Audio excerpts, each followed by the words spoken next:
Hi, so I'm Fazia Costi, and today we're talking to Dr. Bonnie J. Kaplan. She is a professor emeritus in the Cummings School of Medicine at the University of Calgary. She has published widely on the biological basis of developmental disorders and mental health, particularly the contribution of nutrition to mental health. Her efforts to include nutrition knowledge in the care of people with mental health challenges has earned her a variety of awards. So she is absolutely amazing, in my opinion. Her primary goal is to influence the way mental health treatment is delivered. And so welcome, Dr. Kaplan. I would love for you to talk a little bit more about some of the awards that you have won and a little bit more about your work before we get started on some of the questions. Okay, well, why don't I tell you about the latest award because I'm particularly honored by it. I live in a city, Calgary, Alberta, of I think it's about 1.2 million people. And like many cities, they give out these awards for the top 40 under 40 and the top 30 under 30, et cetera. And a few years ago, some of the seniors got together and decided, let's honor people who are over 70 who have taken on new challenges. So it's not for our life work, but new challenges. And so I've just been named one 7 over 70 in Calgary for the work that I'm doing that relates to what I'm going to be talking to you about, Fazia. But here's what why I'm really mentioning it, not just to brag about myself, but I love their slogan, don't retire, rewire. And that's how I feel I've been living my life. I stepped down from my academic position in 2016. And prior to doing that, I sat back and said, okay, what are you going to do in retirement, Bonnie? You know, because I don't have as many hobbies as my husband has, and I could drive him crazy. So I've got to figure out what I want to do. And I picked up two things that I'm passionate about. One is raising awareness of nutrition and mental health. And the other was raising money for my junior colleagues who cannot yet get government grants to do their research. And we're not going to talk about raising money. I'll just tell you that we exceeded $1 million in October. It's all distributed. And I've been able to foster research in Canada, the US, and New Zealand. So I'm thrilled at how well that's going. Always open to more donors, but that's not what we're talking about today. What we're talking about today is my number one goal in life, which is to raise awareness about nutrition in its relationship to mental health and thereby change the mental health treatment system. How's that for a modest goal? I absolutely love it. And, you know, people tell you all the time, you can't change the world by yourself, but I think you can. I actually think you can. And I think you can, you've done it in your corner of the world, and that's amazing. And one of the things that I think is truly amazing is your book, The Better Brain.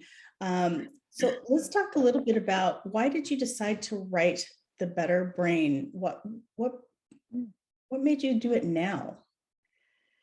Well, I could talk about just that for an hour, but let me pick out a couple of salient points.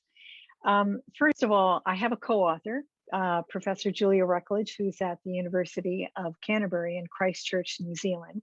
And Julia was originally a Canadian, and I supervised her graduate work before I was doing this nutrition work, actually. Then she went off to New Zealand, and she and her family have been there over 20 years. And she is a dynamo researcher and has been producing a huge amount of the research showing the clinical benefits of focusing on nutritional treatments. And so she and I wrote this book partly out of frustration. And the frustration was that people do not learn about nutrition and what nutrients do in our brains. I mean, people are being taught now the same way I was taught when I was a child in the 1950s and 60s, which is, oh, you should eat right, you should eat good food, eat a balanced diet. Why? To have strong bones and muscles. Well, I have nothing against bones and muscles, you know, Fazia, it's really important that we be strong, but our brain is the greediest organ. And no one ever taught us that we had to eat for our brains. And now we're seeing, I think, significant harm from it. But before I let you help me focus on this a little bit more, I just want to give you an analogy about one of the things that drives me. Okay, if you, I don't know, broke your leg and went to a probably an emergency room or something, you would assume that you would be given treatment that was appropriate for your broken leg based on the best scientific evidence base that there was in medicine. Absolutely. If Absolutely. If you have asthma, if I, God forbid, develop cancer, I will assume that the treatment being offered me through our health system is the best, based on the best evidence base there is. There is only one group of people who should not be making that assumption, as far as I can tell, and that's people who seek help for mental health problems, because they are not being given, initially at least, the treatment that is based on the complete scientific evidence base. They're being given the treatment that is based on the studies that have been funded by the pharmaceutical companies on psychiatric medication, period. Now, along the way, they're going to learn about exercise and meditation and breathing, etc. But even then, no one is going to be teaching them that there are over, well, there are, I mean, our book is written at the level of the general public, but we review over 60 studies that are in major medical journals that show the importance of nutrition. And we explain why in our book, which is the most important part of the book, in my opinion, to change behavior. And so, why is that being ignored? Why are all those studies ignored? When I look at all of the studies that we review in our book, I can only see one of them that has been covered by the international media. And that one just caught somebody's attention. So, when you go for mental health treatment, you will be, perhaps you'll be lucky enough to be treated by someone who knows the pharmaceutical research well, but it's very unlikely you're going to learn about the entire evidence base. That's Yeah. peculiar. I hope you do change the world. I hope your philosophy becomes everyday talk in psychiatrists' offices and pediatricians' offices everywhere. I truly agree with what you're talking about. Nutrition is so important, especially for the brain. Absolutely. Yeah, absolutely. Yeah, in your book, you talk a little bit about nutrients for the brain, both macro and micronutrients. Can you tell us what are macronutrients and what are micronutrients?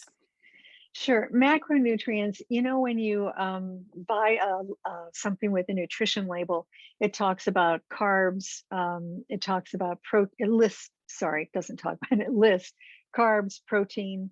It gives you maybe sodium as one micronutrient, and it gives you fats, right? So the carbs, proteins, fats, those are the macronutrients.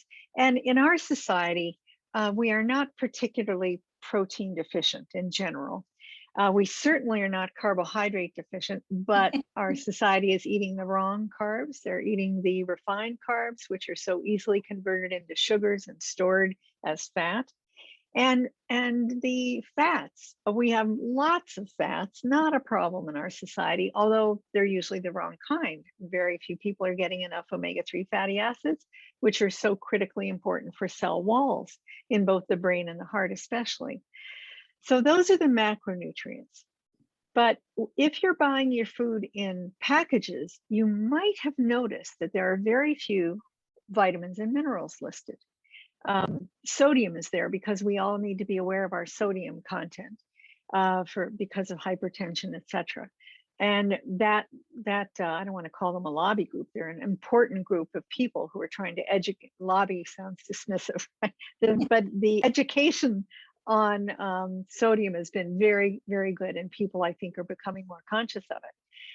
But people aren't noticing that same package of, say, chips, or even just a packaged processed product that involves, you know, maybe I don't know, Pop-Tarts or something like that, that it lists the carbs, the proteins, and the fats, and maybe sodium, and then, gosh, there's hardly anything else. Well, that's horrifying. And in fact, the most frightening piece of information that I'm going to give you in this whole discussion. I'm going to throw it at you right now, okay? US government data from NHANES, the National Health and Nutrition Examination Survey. NHANES has been going on for 50 years. Since 1971, scientists take this cross-country information and analyze it in different ways. So the latest publications from NHANES data shows that 2/3 of what our children are consuming, putting in their mouths, is basically free of micronutrients. They don't get their vitamins and minerals. It's ultra processed products. And don't get too impressed with adults, because they're not doing much better. 57% for adults, 67% for children. So our brains, which are these greedy little organs needing all these micronutrients, minerals and vitamins, and also some other things too, but essentially they're being starved of these vitamins and minerals. And we think this is a major, well, it's pretty convincing evidence that it's a major reason for this escalating epidemic of mental health challenges. That's a big statement. It is. It's not the only cause, because there's nothing more complex. I'm thinking about this as you're talking. I'm like, that's huge. It is huge. I mean, you know, when I was a child, less than 1% of the population was diagnosed with a mental disorder. Do you know what it is now? At any given point in time, it's 20%. Lifetime rate is 50%. Actually, that's what I had heard. Yeah.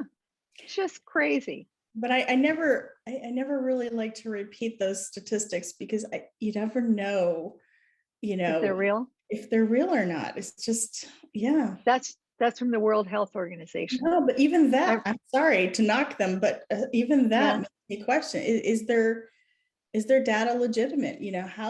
Whenever I hear data, I always have to just question it. And I think it's important to question things, but yeah, it's fascinating, truly fascinating.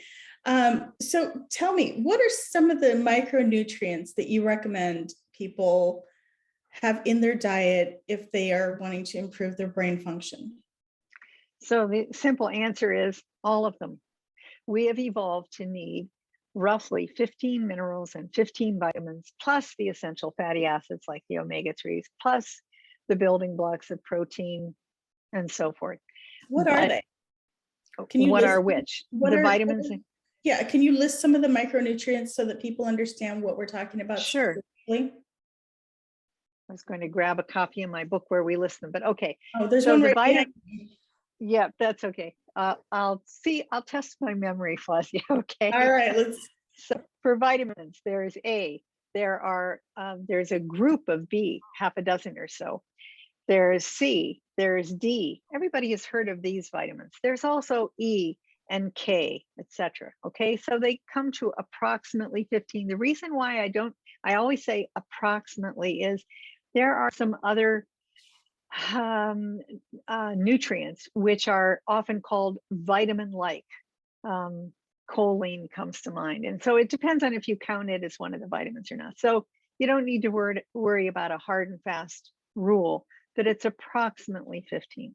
Okay. The minerals are some of the minerals. Some dietitians would say, well, calcium isn't a micronutrient, and technically it isn't, because it is. We need so much of it.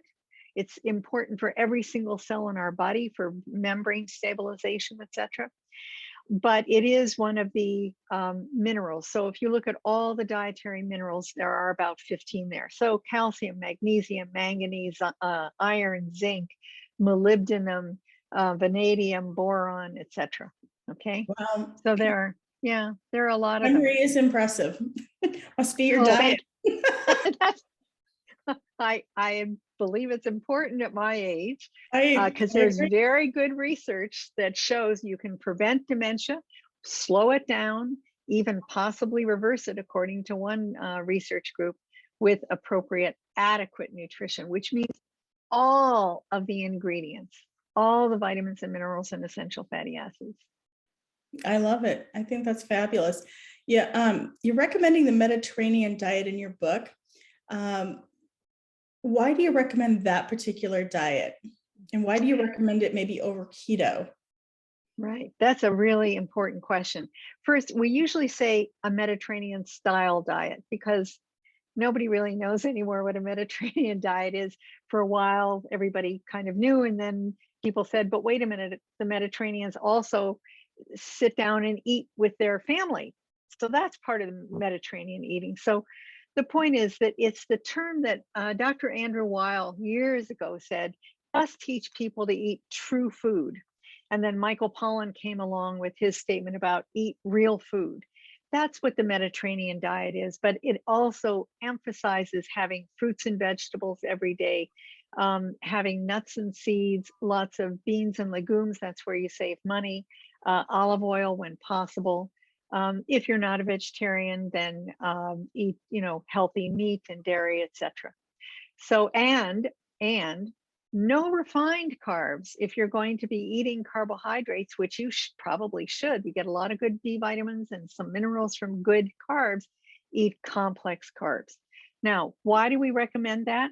Because if you eat that way, you will not be eating the chemicals that are ultra processed products, which are, as I told you, is what our society is completely dependent on. We live in a terrible food environment. But the reason that we say in the book, and I think this is a useful point, especially if any of your listeners out there have struggled with feelings of lack of self-worth, depression, etc. These other specialty diets they're very restrictive. And if you haven't changed your diet before, it's very hard to change our diets. It's very, we are creatures of habit.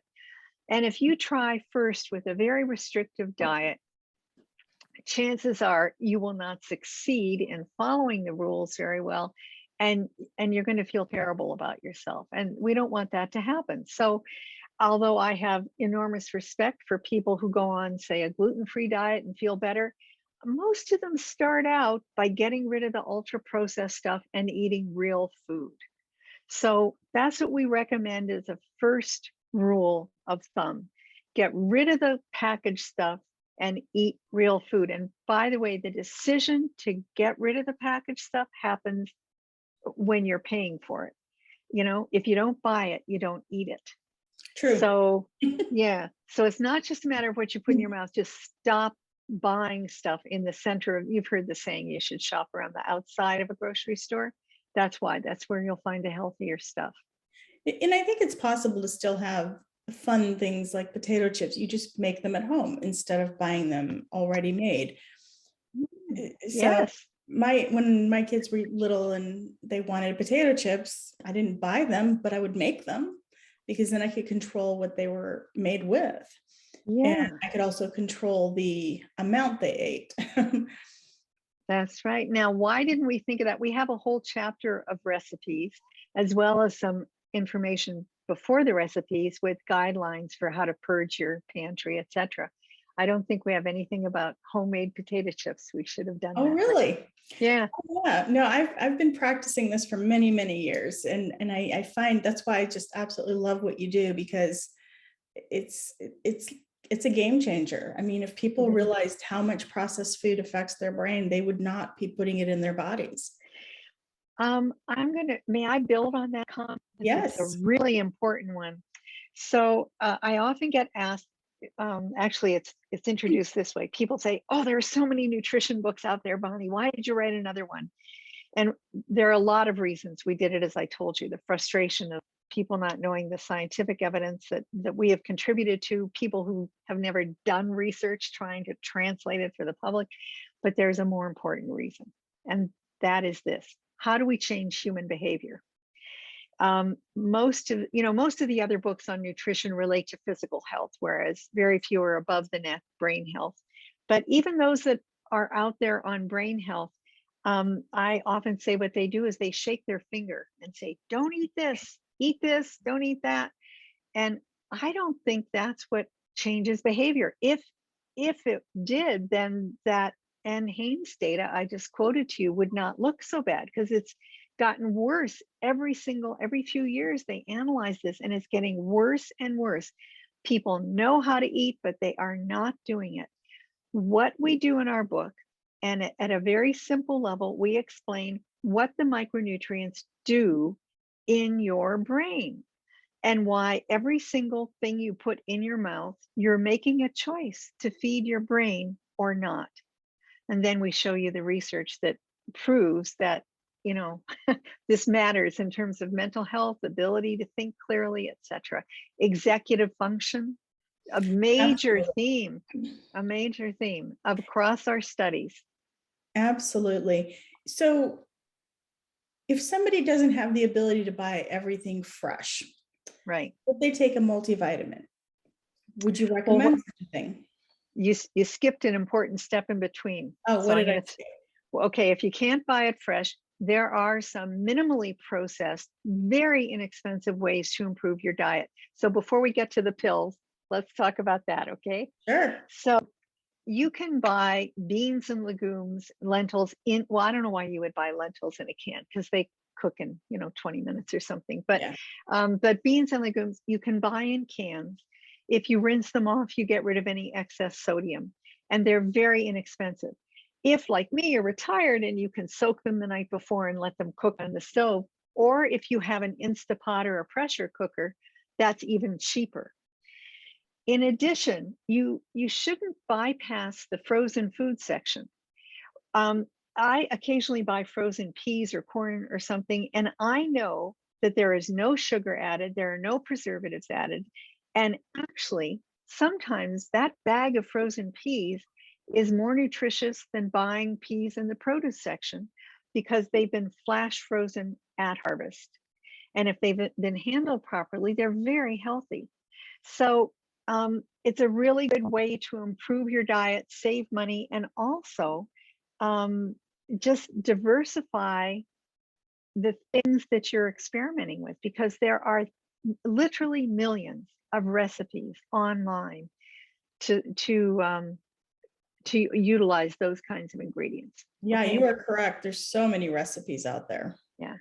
I don't know if I've mentioned this to you when we've chatted before, but one day I thought, well, how many are there really? And I put into just a Google search, I put recipe, and I think it was kidney beans. And I might have had some spinach in the fridge. So I think I put in spinach, and I got 7 million recipes in less than 1 second.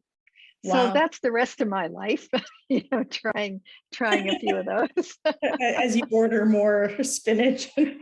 That's right.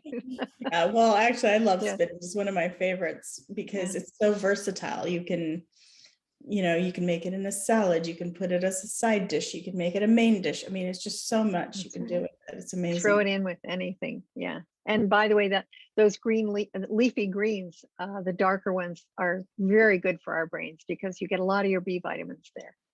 Yeah. So back to my question, would you recommend somebody who maybe can't get fresh spinach or can't get fresh vegetables, would you recommend a vitamin, or do you recommend staying away from them? So I get asked a lot, is there anything wrong with over-the-counter supplements? And so when I get asked it that way, I'm very quick to point out that there's nothing wrong with them. But there's also absolutely no evidence, not even an anecdote, of benefit for mental health. And the reason is that those over-the-counter ones are so small in terms of their dose, and they're usually very restricted range. You're not going to find 25 or 30 vitamins and minerals in them. Although I have to say, over the last 5 to 10 years, they're increasing the number of minerals. Even formulas that are named 1-a-day vitamins or something, they're going to have more and more minerals, which is excellent, very important for the brain. But they're such low dose. They're usually about 25% of the recommended dietary allowance, the RDA. And the RDA has never solved a problem with nutrition or anxiety that I've ever heard of. The research formulas, let me word that a little bit differently. The broad spectrum formulas of roughly 25 or more micronutrients that have been subjected to research and have been shown by independent scientists, not by the companies, but independent scientists, to benefit mental health, are available online mostly. But they cost more. I mean, you get what you pay for, you know. So if you're looking for a therapeutic benefit, chapter 11 of our book reviews all of the multi-nutrient formulas in the entire world that have ever been studied and shown to benefit mental health. And the two that with the largest amount of data, not surprisingly, are from my province, Alberta. The reason it's not surprising is that I was the first one to start studying them. And so, you know, I've generated a lot of the research, and then other researchers in Canada, the US, and New Zealand have studied them. So they are particularly promising. Nice, thank you. So I want to lead up to chapter 12, but I want to first talk a little bit about how would someone recognize that they're suffering from a mental issue, such as anxiety or depression, and it's nutrition related?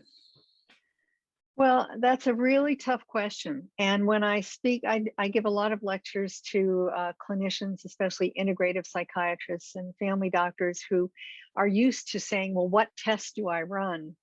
And although there's good reason to do blood tests, right, to see if we have some underlying condition, the fact is that there are no tests which will show me that, for example, you, Fausia, I'm going to make this up, but maybe you need more iron than the average person for optimal function of your brain pathways to produce and break down neurotransmitters. And maybe I need more vitamin B12 than somebody else, and somebody else needs more B6 and zinc.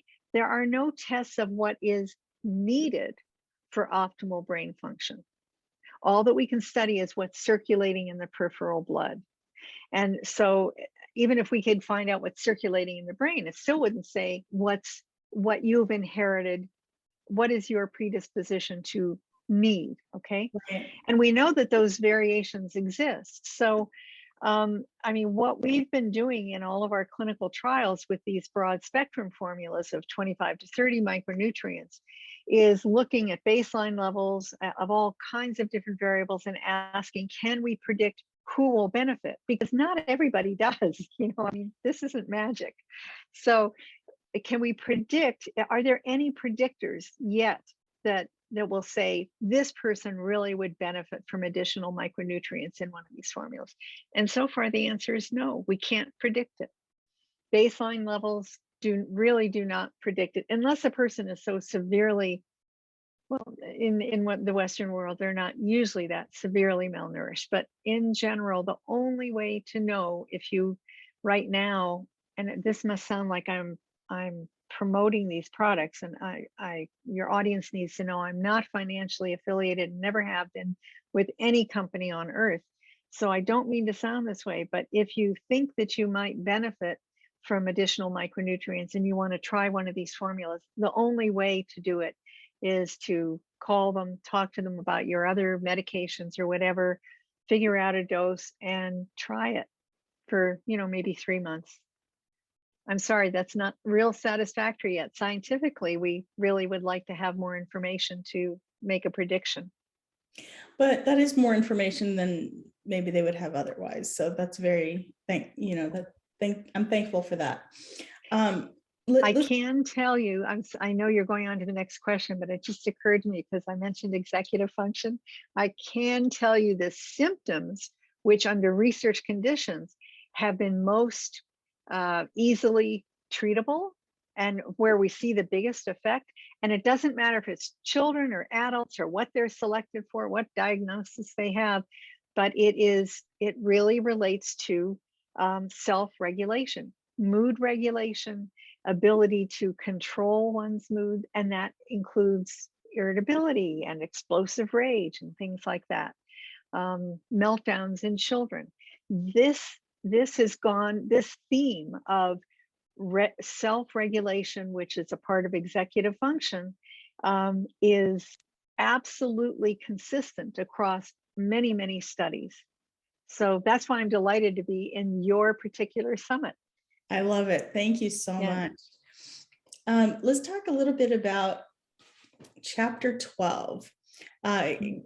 Tell us, what is chapter 12 about? Chapter 12, I had more fun writing this chapter than any other. Now my co-author is an equal partner, and she did the first draft of some of the other chapters, but I did the first draft of chapter 12 because we wanted to end the book with what is our vision of the future. And I'm older than Julia, so I think I have a better idea where this is going to go. It seems to me right now, based on the research that we've published, it's unconscionable that children especially are first put on medication when they experience a mental health problem. I mean, we have such strong data showing that we can, based on dietary pattern, we can predict who's going to be at risk for a mental health problem down the line. So we know that nutrition should be the first step, not medication.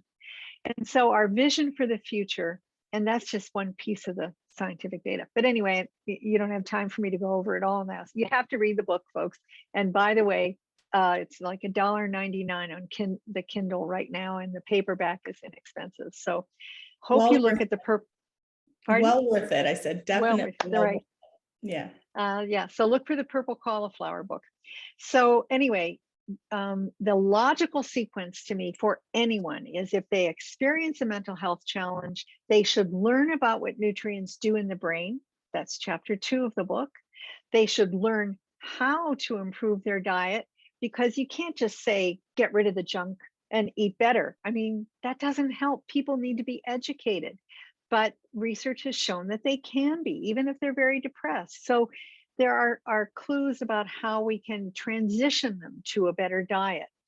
Then also consider family support, all those other things that we know about, exercise, meditation, breathing, yoga, all of these are really important. Somewhere down the line, medication might be required for some. I'm not anti-medication, nor is Julia. That would be incredibly ignorant. I don't know why some physicians are anti-nutrients. That's kind of ignorant. But anyway, there's no point in closing our minds to anything. And we know that medication helps some people. We just think it should be the last step, not the first step. In fact, that's why I call nutrients in pill form, which are somewhere in there with, the nutritional approach. I call them nutrients in pill form, and I say that medication should be considered a supplement. Mm-hmm. So that's the way I think of it. So Wonderful. Diet first with education, maybe micronutrients in pill form if you haven't reached the point you want to get to. All the other things about exercise and self-care, and then somewhere down the line, of course, be open to medication if it's necessary. Wow. Well, Bonnie, I have to tell you, I'm so thrilled that you decided to do this, because I think you have such a wealth of information to offer. Are there any last minute tidbits of information that you would like to share with our listeners? And how can they get a copy of your book? Oh, you can get it anywhere. And I recommend supporting, your local bookstores if possible, but it's on Amazon.com and .ca for Canadians who are listening. And it's, I mean, we have so much experience with people whose lives are transformed, who say why. And in fact, one man who wrote me about 2 weeks ago said something really interesting. He said, I have every right to expect my medical professional to be providing me this information. Why aren't they? And that really made me think about how it's just not right that our medical professionals are not yet being educated about nutrition. Well, I have a theory on that, but that's for another time. Okay. Well, it's all a matter of money. Yeah. So follow the money. Right. Absolutely. Well, thank you so much. I really cannot even tell you how much I appreciate this. So for anyone who would like to get a copy of Dr. Kaplan's book, you can see the picture on the upper right corner of the screen, The Better Brain. And you can get it anywhere, Amazon, Barnes & Noble, or your local bookstore.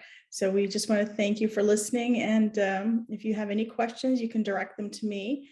I'd be happy to get them to Dr. Bonnie Kaplan. My email is fazia@executivefunctioncoachaz.com, or you can call me at 480-648-1122.